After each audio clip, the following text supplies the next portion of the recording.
राधे राधे दोस्तों, जय श्री कृष्णा। स्वागत है आपका हमारे चैनल पर। चलिए आज जानेंगे कि 2025 मकर संक्रांति का त्यौहार कब मनाया जाएगा और कब शुभ मुहूर्त बन रहा है और इस दिन क्या करें और क्या नहीं करें। साथ में सुनेंगे इसी से जुड़ी हुई एक पौराणिक कथा। तो आइए प्रारंभ करते हैं।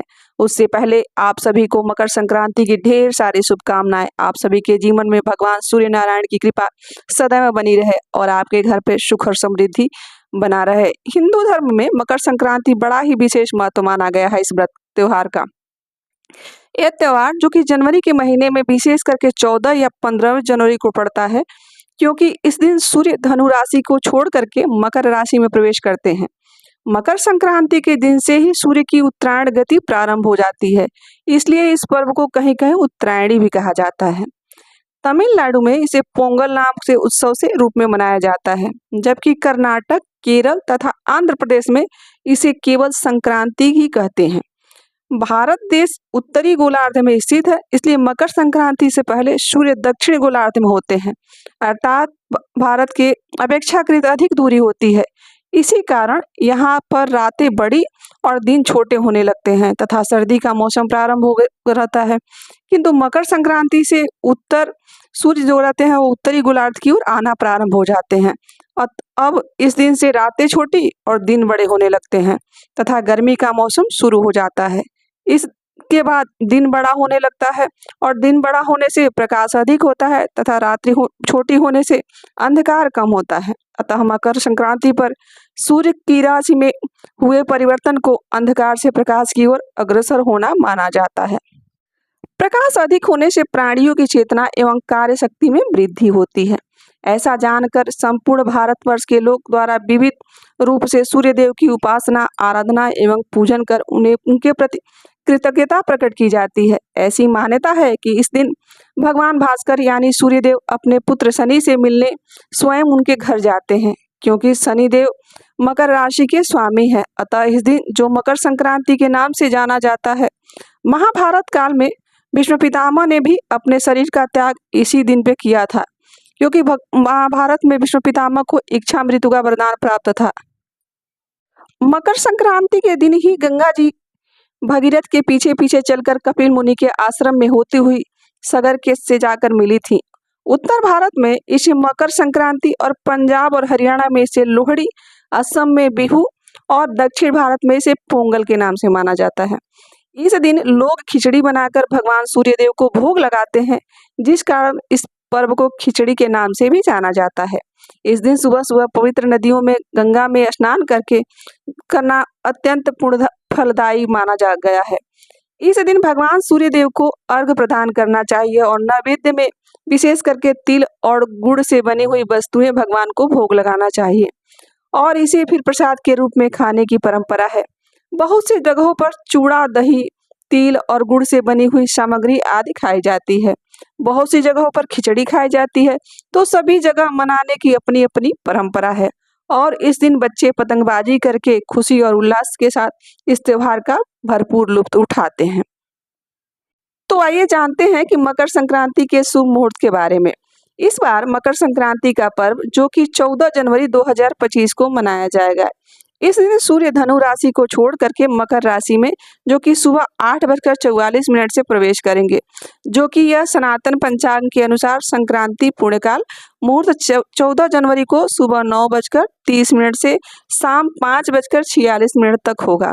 संक्रांति का महापुण्यकाल समय प्रारंभ हो रहा है सुबह 9:03 से और सुबह 10:48 तक का होगा। इस बार लोहड़ी का पर्व जो कि 13 जनवरी सोमवार के दिन मनाया जाएगा। इस बार मकर संक्रांति 14 जनवरी जो कि इस दिन माघ कृष्ण पक्ष की प्रतिपदा तिथि होती है। माघ में महीने में जो कि गंगा स्नान, दान, तीर्थ आदि जगहों का स्नान करने का विशेष महत्व माना गया है। तो इस दौरान प्रयागराज में गंगा स्नान का विशेष महत्व होता है। इस बार तो महाकुंभ भी लग रहा है। तो इस दिन जहाँ तक हो सके भगवान सूर्यदेव की आराधना करें और भगवान सूर्यदेव को जल में लाल पुष्प, लाल चंदन डाल के अर्घ्य प्रदान करना चाहिए। भगवान सूर्यदेव को गुड़ तथा तिल से मिश्रित भोग जरूर लगाना चाहिए। अपने इष्ट देवता, कुल देवता आदि की पूजा करें और भगवान विष्णु, माता लक्ष्मी की पूजा करें। इस बार मंगलवार के दिन 14 जनवरी मकर संक्रांति है तो हनुमान जी का पूजन विशेष कर करना चाहिए। शिव जी का भी पूजन करें, इससे आपको पुण्य फल की प्राप्ति होगी। तो आशा करते हैं कि आपको यह जानकारी अच्छी लगी होगी। अब जानते हैं इसकी कथा। मकर संक्रांति एक देवी का स्वरूप है। देवी आदिशक्ति ने संसार के कल्याण के लिए विविध रूप प्रकट किए हैं। संक्रांति देवी भी उन्हीं में से एक है जिन्होंने मां पार्वती का स्वरूप माना गया है। संक्रांति देवी को लेकर मान्यता दक्षिण भारत राज्यों में अधिक प्रचलित है। हर महीने में हर एक संक्रांति आती है जो देवी के स्वरूप है। वह जनश्रुतियां यह कथाएं जनश्रुतियों के आधार पर माना गया है। किसी ग्रंथ आदि में इस स्वरूप की कथा की पुष्टि नहीं की गई है, पर देवी के सहस्त्र नामों में से देवी संक्रांति का नाम भी आता है। पौराणिक कथाओं के अनुसार संक्रांति देवी ने शंकरासुर और किंकरासुर नाम के 2 राक्षसों का वध किया था। इसलिए संक्रांति देवी को 2 स्वरूपों में देखा जाता है, जिनमें से उनके वाहन मकर यानी मगरमच्छ जिन्हें मकर संक्रांति कहते हैं, और सिंह, अश्व यानी घोड़ा, और गज यानी हाथी पर सवार देखा जाता है। महाराष्ट्र में मकर संक्रांति देवी यानी शंकरासुरमर्दिनी के नाम से त्योहार मनाया जाता है। इस दिन देवी के पूजन का विशेष महत्व माना गया है। आइए जानते हैं देवी संक्रांति के अवतार की कथा। शंकरासुर और किंकरासुर नाम के 2 असुर थे जो बहुत ही दुष्ट थे। वे मनुष्यों का भक्षण करने वाले थे। शंकरासुर को भगवान वरुण यानी जल के देवता के से वरदान मिला था कि कोई भी उसे पानी में या पानी के नीचे नहीं मार सकता है। साथ ही किंकरासुर को भी सूर्य की किरणों को रोकने की शक्ति थी, जिससे संसार में ठंड का मौसम था।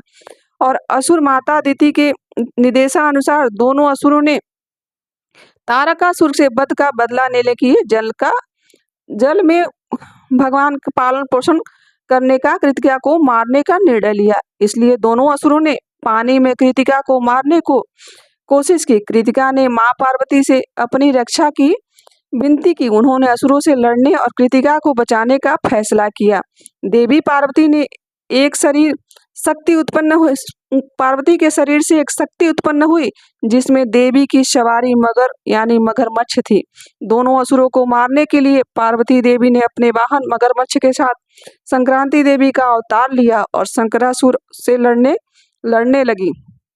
शंकरासुर को मगरमच्छ ने अपने दांतों से पानी से बाहर निकाल दिया और देवी ने उस राक्षस का वध कर दिया। फिर किंकरासुर नाम का दानव जो था, उसका वध कैसे किया जाए। मकर संक्रांति के अगले दिन को कांदन यानी किंक्रांत कहा जाता है। इस दिन देवी ने किंकरासुर नाम के राक्षस का वध किया था। माना जाता है कि इस दिन से ही ठंड का प्रभाव कम हो जाता है, इसलिए इस दिन सूर्य की पूजा का भी विशेष विधान है। ऋषि पत्नियों ने देवी को हर मास में रक्षा हेतु आने की प्रार्थना की तथा शंकरासुर और किंकरासुर के वध के कारण देवी को संक्रांति देवी के नाम से जाना जाने लगा। एक मान्यता के अनुसार संक्रांति देवी को गुड़ और तिल के लड्डू चढ़ाकर देवी को प्रसन्न किया जाता है। इस दिन ललिता सहस्त्र नाम पाठ करके तथा देवी के अभिषेक पूजन करने से देवी की कृपा प्राप्त होती है। तो दोस्तों, यह थी संक्रांति देवी से जुड़ी हुई जानकारी और मकर संक्रांति से जुड़ी हुई एक कथा।